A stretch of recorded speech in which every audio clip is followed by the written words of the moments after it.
ত্রয়োদশ জাতীয় সংসদ নির্বাচন সামনে রেখে প্রস্তুতি জোরদার করেছে নির্বাচন কমিশন ইসি। বিভিন্ন অঞ্চলে আঞ্চলিক নির্বাচন কর্মকর্তাদের সাথে মতবিনিময় সভা করছে ইসি কর্মকর্তারা।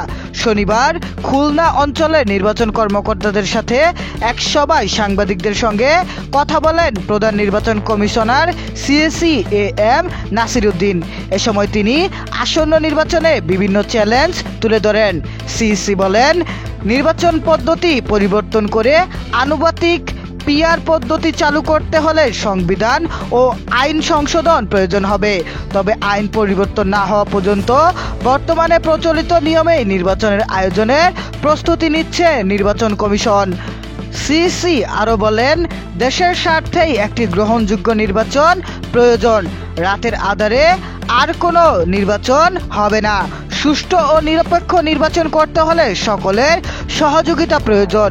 নির্বাচনের অন্যতম বড় চ্যালেঞ্জ হিসেবে কৃত্রিম বুদ্ধিমত্তা AI প্রযুক্তির অপব্যবহারকে উল্লেখ করে সিএসসি জানান, এই প্রযুক্তির মাধ্যমে কারো কণ্ঠ বা বক্তব্য নকল করে হুবহু মিথ্যা তথ্য প্রচার করা সম্ভব।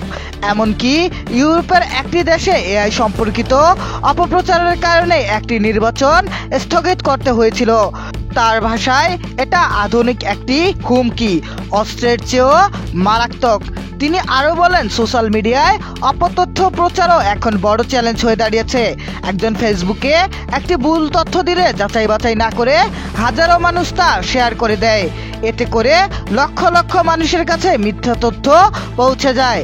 এছাড়া ভোট কেন্দ্রে ভোটারদের উপস্থিতি নিশ্চিত করাও নির্বাচন কমিশনের জন্য অন্যতম চ্যালেঞ্জ বলে উল্লেখ করেন সিএসি AM নাসির উদ্দিন। তার মতে, নির্বাচন কমিশনের উপর জনগণের আস্থা পুনরুদ্ধার করাই এখন নির্বাচন কমিশনের সবচেয়ে বড় লক্ষ্য।